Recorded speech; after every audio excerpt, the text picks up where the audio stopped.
Sa isang malaking kumpanya sa Maynila, kilala ang isang lalaki na si Manuel de la Cruz.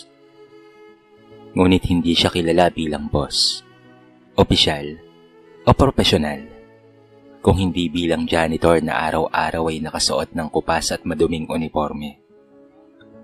Lagi siyang nakayuko, tahimik at abala sa paglilinis ng sihig, pagpupunas ng salamin, at pagtatapon ng basura. Para kay Manuel, ganito man ang trabaho niya, pero may dignidad pa rin ito. Tuwing 6:00 ng umaga, bago pa dumating ang mga empleyado, nasa opisina na siya. Bitbit ang lumang walis, map, at balde ng tubig.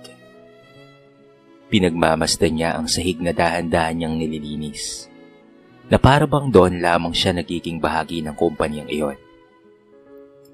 Subalit hindi lahat ay marunong rumispeto.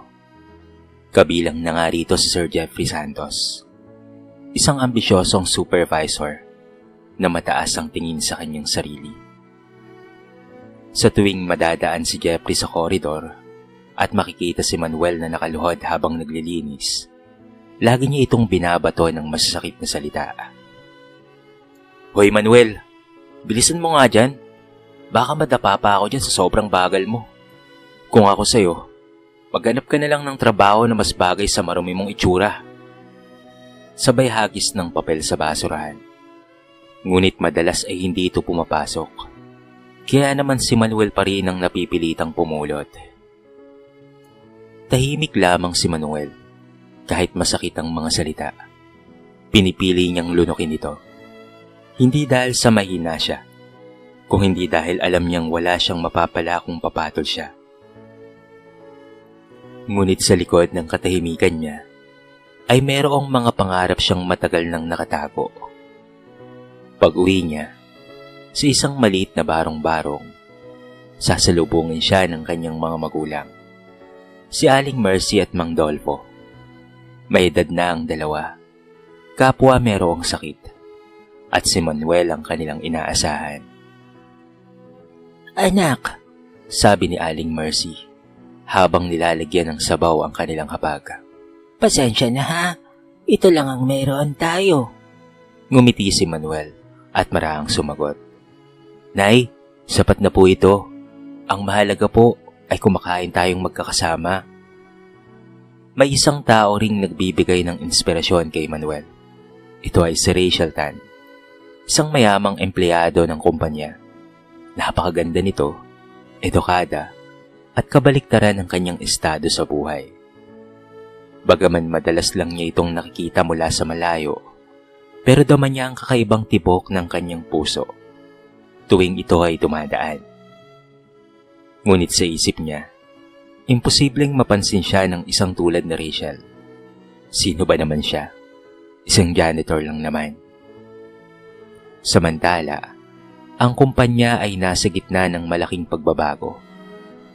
May nakatakdang promotion para sa bagong branch manager. Maraming mata ang nakatutok, at isa sa mga pinaka-excited ay walang iba kung hindi si Sir Jeffrey.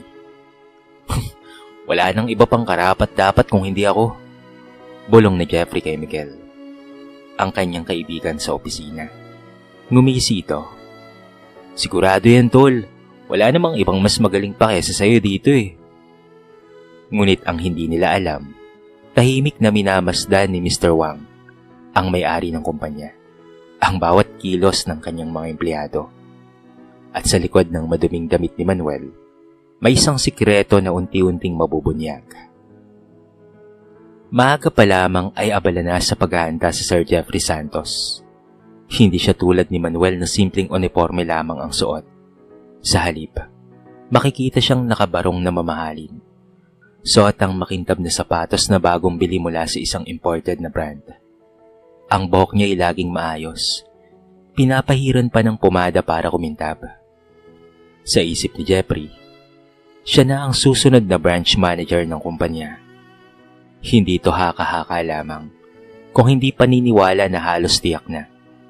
Lahat kasi ng palatandaan ay tila pabor sa kanya.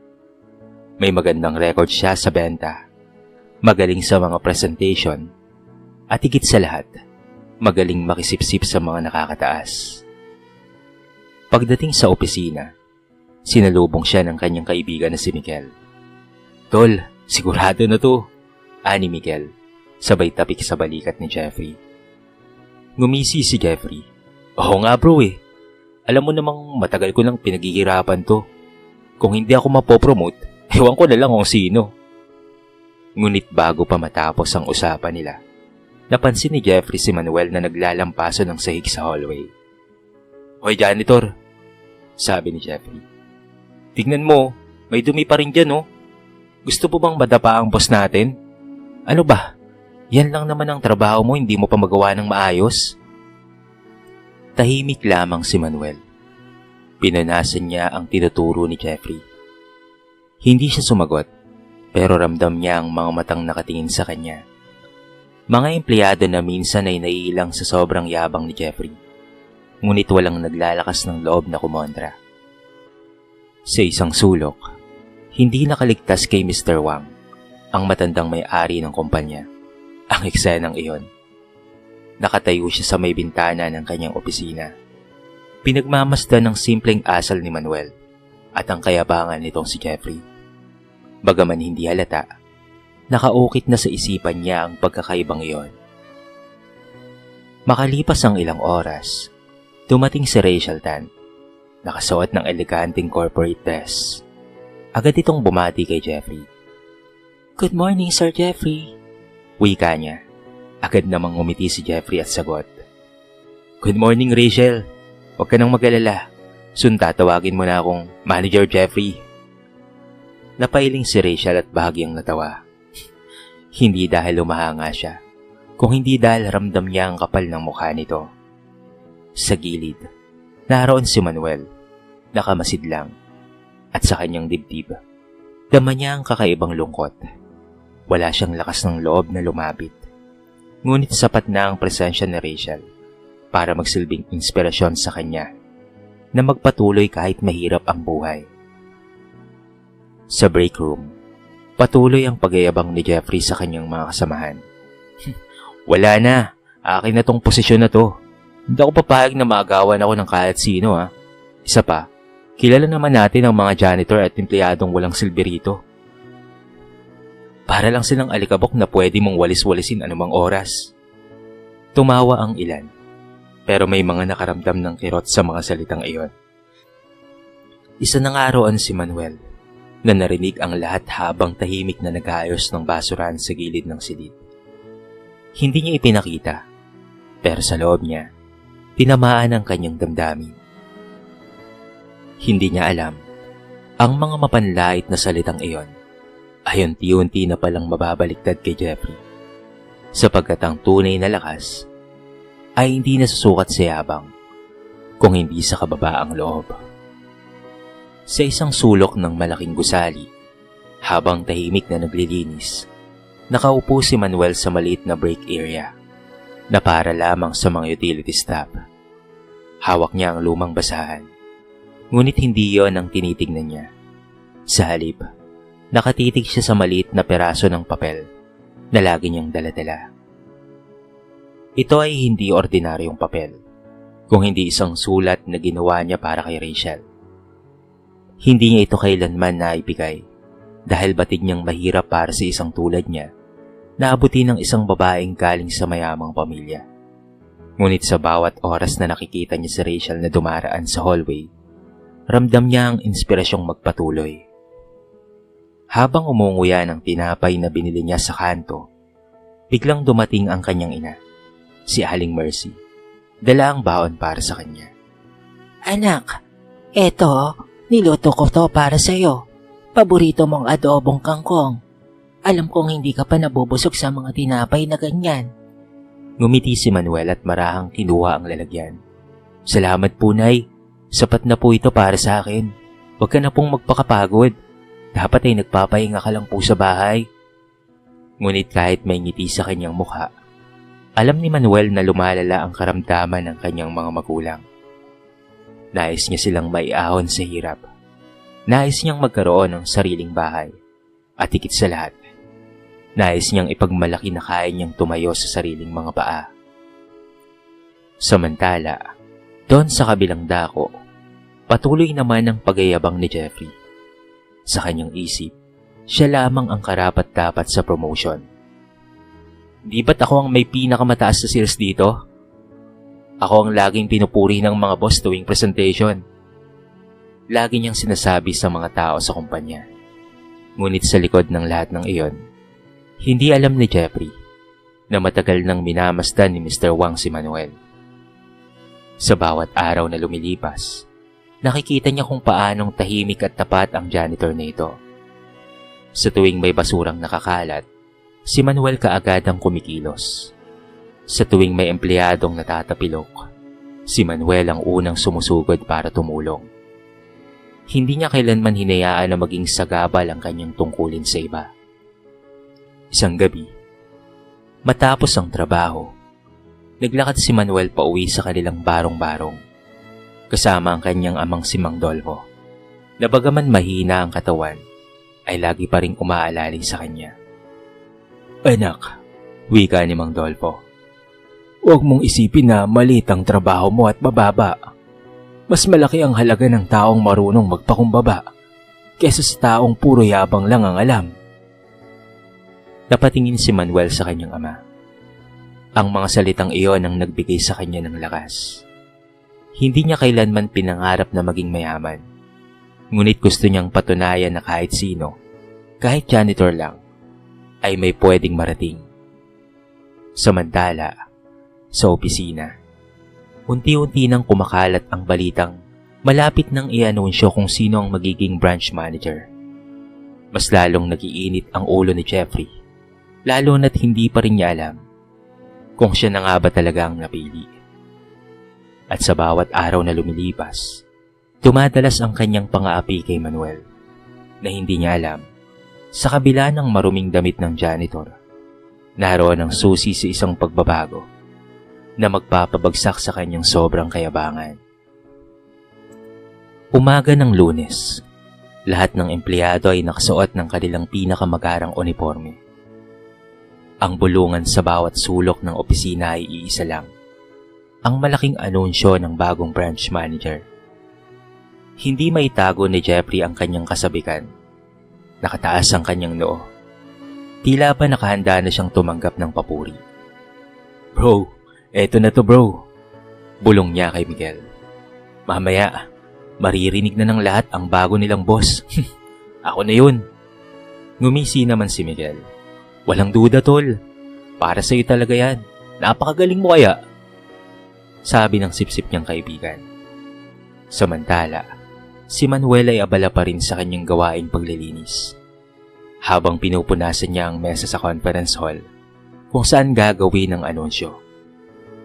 Pinagmamasdan niya ang mga upuang mamahali na hindi niya kailanman naisip na uupuan niya.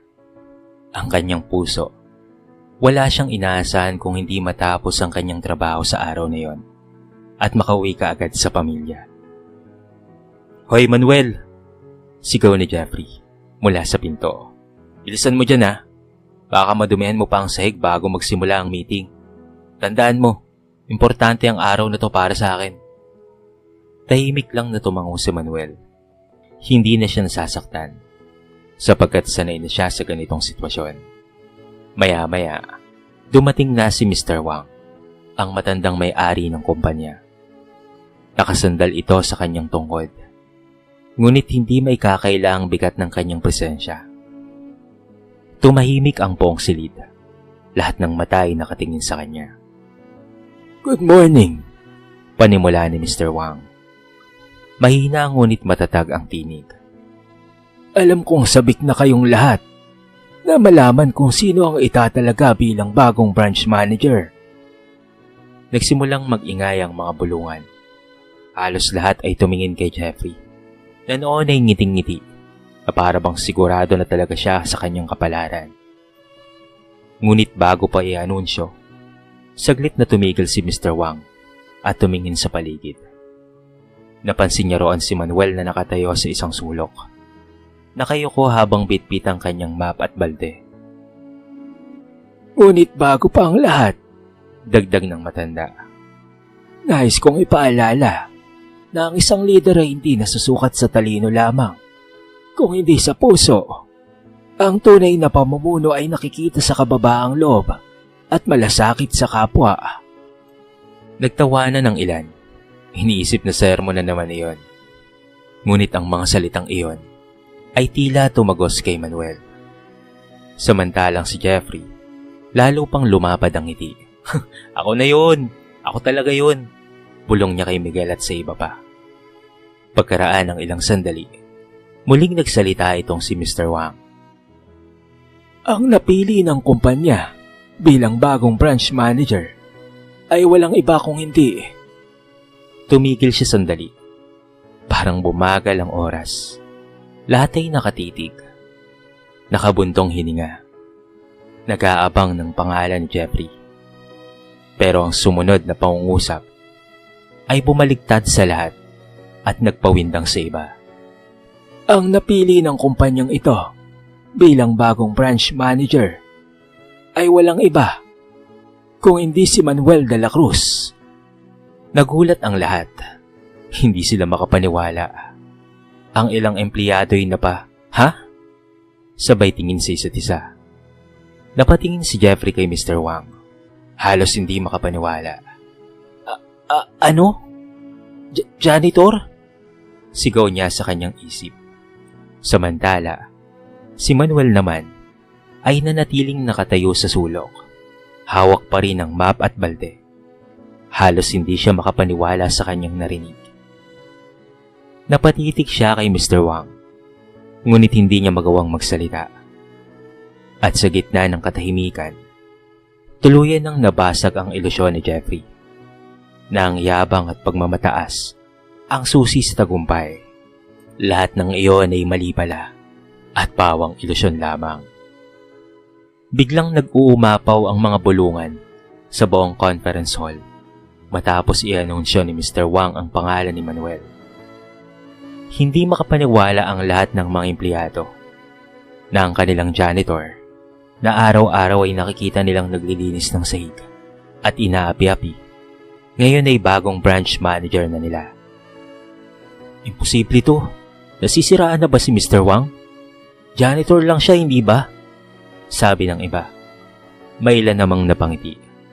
Alam nilang may kakaiba kay Manuel na matagal na nilang napapansin, ngunit hindi nila masabi-sabi. Pero hindi lahat ay natuwa. Pinakamalakas ang naging reaksyon ni Sir Jeffrey. Tumayo siya.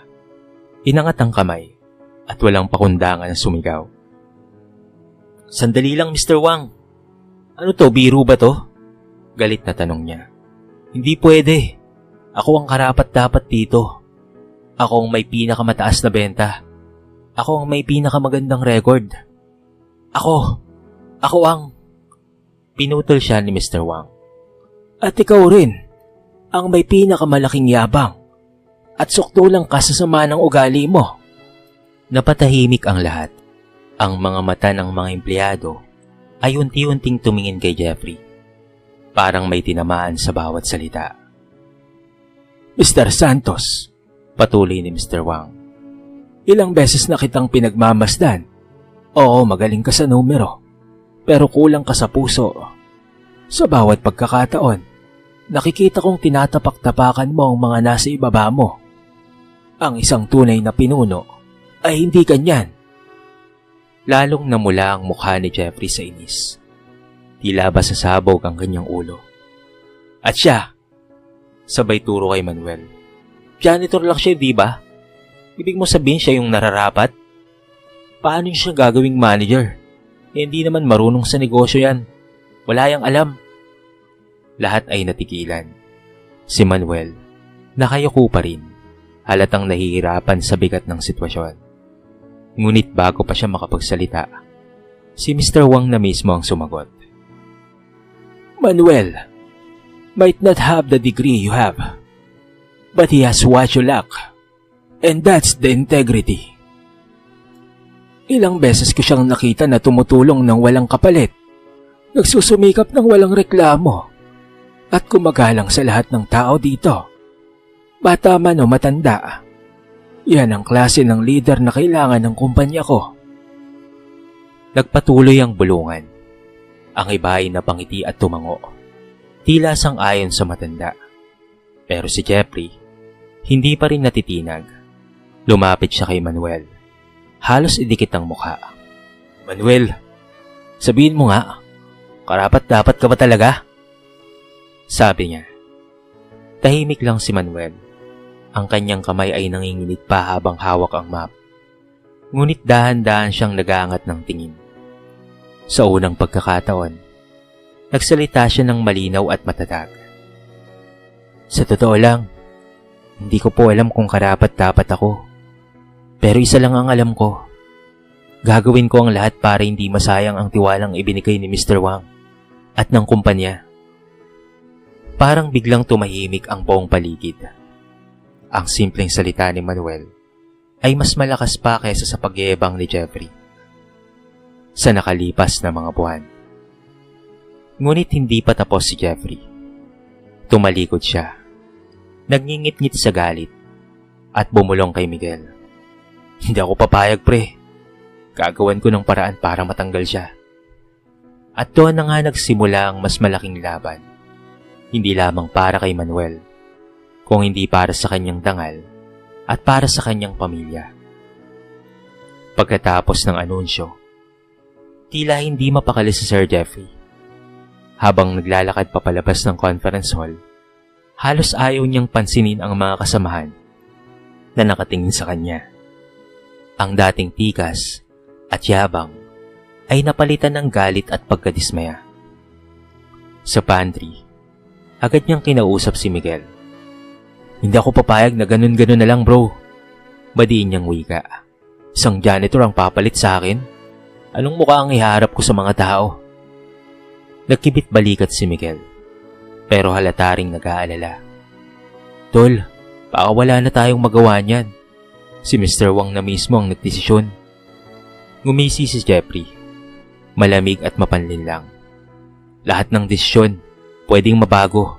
Kailangan lang na may mabunyag patungkol sa kanya. Mula noon, nagsimula na ang bulong-bulungan sa opisina.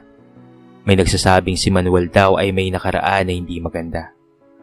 May mga kumakalat na chismis na nagnakaw raw umano siya sa dati niyang trabaho. Ngunit ang lahat ng iyon ay gawa-gawa lamang nitong si Jeffrey at ng ilang mga kasabwat. Isang hapon, habang naglalampaso si Manuel, may lumapit na isang empleyado. Manuel, totoo ba na kaya ka raw nakapasok dito? Ay dahil may kilala ka sa mga HR at may kaso ka raw dati? Natigilan si Manuel. Napayuko siya. Hindi niya alam kung paanong sasagutin. Hindi po totoo yan. Wala po akong alam dyan. Ngunit ramdam niyang may mga matang nagmamasid. Naghihintay kung may pagkakamali ba siya. Sa kabila ng lahat, patuloy pa rin siya sa kanyang tungkulin.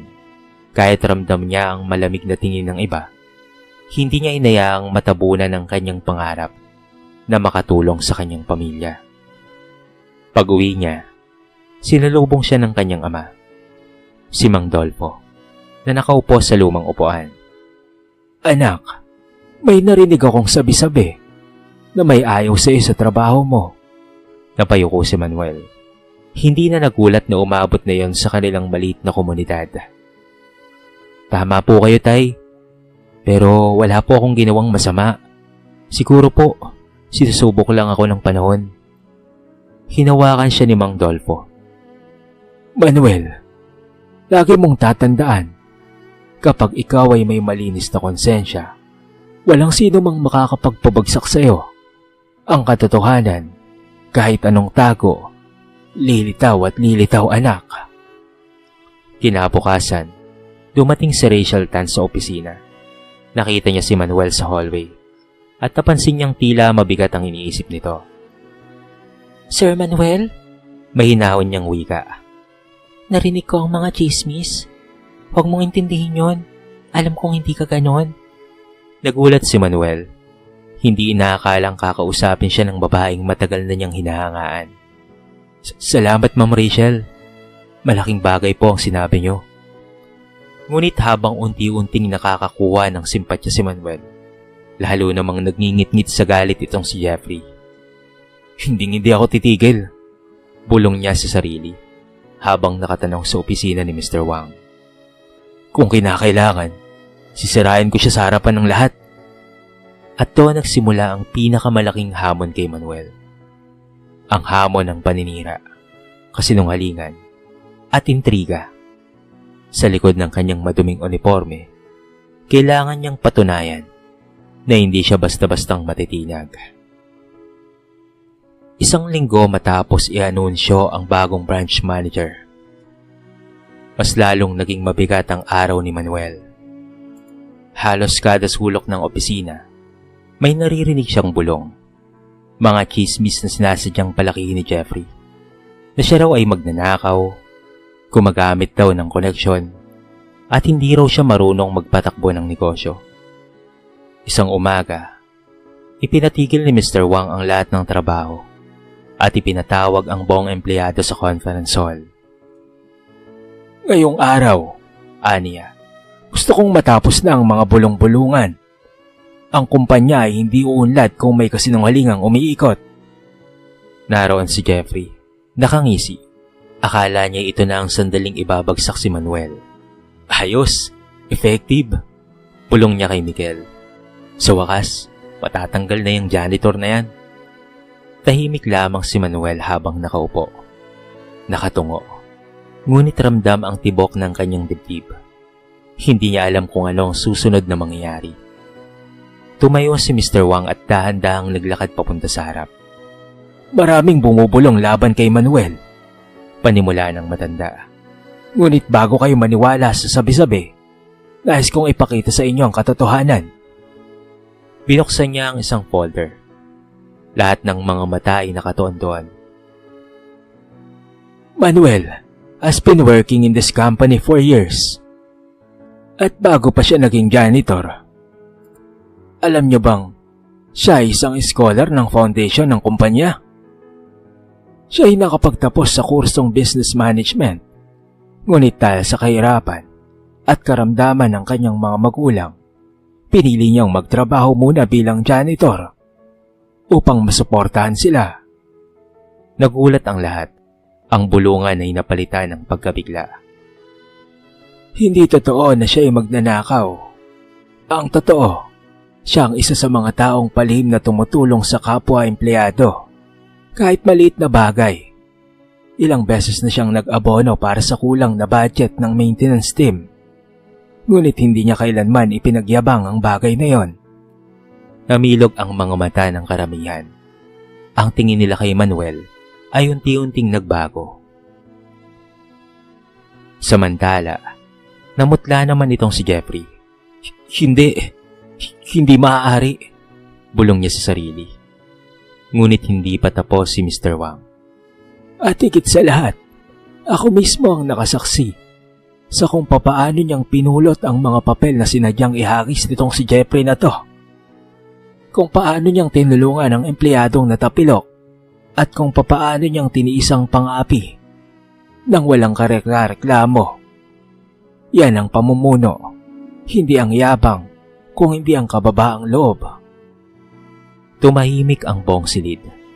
Lahat ng mga mata ngayon ay nakatingin kay Jeffrey. Mr. Santos, mariing wika ni Mr. Wang. Ikaw ang nagpapakalat ng mga kasinungalingan. At sa halip na tumaas ang tingin ng mga tao sa iyo, lalo ka lamang bumagsak. Hindi na nakasagot pa si Jeffrey. Napayuko siya. At sa unang pagkakataon, ramdam niyang siya ang tunay na natalo. Dahan-dahang tumayo si Manuel. Hindi siya nagalit. Hindi siya nagparatang. Sa halip, tumingin siya sa lahat at nagsalita. Hindi po ako perpekto, pero gagawin ko ang lahat para hindi masayang ang tiwala ng kumpanya. At sana, kahit isang beses, matutunan natin na ang dangal ng tao ay hindi nasusukat sa damit na kanyang suot. At doon naramdaman ng lahat ang bigat at kahulugan ng kanyang salita. Makalipas nga ang ilang buwan, malaki na ang pinagbago ng kumpanya. Sa pamumuno ni Manuel de la Cruz bilang bagong branch manager, ay unti-unti niyang napatupad ang mga pagbabagong may malasakit para sa lahat, mula sa pinakamataas na opisyal hanggang sa pinakamababang kawani. Hindi siya nakalimot sa pinanggalingan. Araw-araw ay bumabati siya sa mga janitor, guard, at pati na rin mga utility staff, gaya ng pagbati ng isang tunay na kaibigan. "Uy, kamusta? Kailangan niyo ba ng dagdag gamit?" Laging tanong niya. Para kay Manuel, walang maliit na tao. Lahat ay mahalaga at lahat ay pantay-pantay. Ang mga empleyado na dati ay nagdududa sa kanya, ngayon ay buong puso ng sumusuporta. Sa bawat pulong, damang-dama ang respeto, hindi dahil sa posisyon niya, kung hindi dahil sa kanyang pagkatao. Samantala, si Sir Jeffrey, na dating puno ng yabang, ay tinanggal sa kumpanya. Ngunit hindi siya daluyang tinalikuran ni Manuel. Isang araw, inabot niya ang kamay kay Jeffrey, na ngayon naguguluhan sa bagong direksyon ng kanyang buhay. "Kung handa ka magsimula muli, tutulungan kitang makabangon," wika ni Manuel. Napaluha si Jeffrey. Sa unang pagkakataon, naramdaman niya ang tunay na kahulugan ng pagpapatawad. Sa kanyang tahanan, masayang-masaya sina Aling Mercy at Mang Dolfo. Hindi na sila kailangang mag-alala patungkol sa gastusin at gamot. Tuwing hapunan, sama-sama silang kumakain ng masarap na pagkain na dati pinapangarap lang nila. "Anak," wika ni Mang Dolfo, habang pinagmamasdan si Manuel. "Pinatunayan mong hindi hadlang ang kahirapan. Para maging marangal, ipinagmamalaki ka namin." At si Rachel Tan, ang babaeng matagal nang iniidolo ni Manuel, ay hindi na lamang simpleng pangarap. Unti-unti na silang nagkakapalagayan ng loob. At higit pa sa kagandahan, nakita na Rachel ang tunay na puso ni Manuel. Mapagpakumbaba, tapat, at handang magsakripisyo. Isang gabi, habang magkasabay silang naglalakad papalabas ng opisina, ngumiti si Rachel. "Alam mo, Manuel, matagal na kitang hinahangaan." Mahinang wika nito. Nagulat si Manuel, halos hindi makapaniwala. Ako po?" Tumango si Rachel sabay sagot. "Oo, hindi dahil sa manager ka na ngayon, kung hindi dahil kahit noon pa man, may mabuti ka ng puso." At doon napagtanto ni Manuel na minsan ang pinakamalaking gantimpala sa lahat ay hindi ang posisyon na yaman, kung hindi ang pagmamahal at respeto ng mga taong totoo. Mula nga noon, ang kwentong sa likod ng maruming damit ay naging inspirasyon sa lahat ng empleyado ng kumpanya.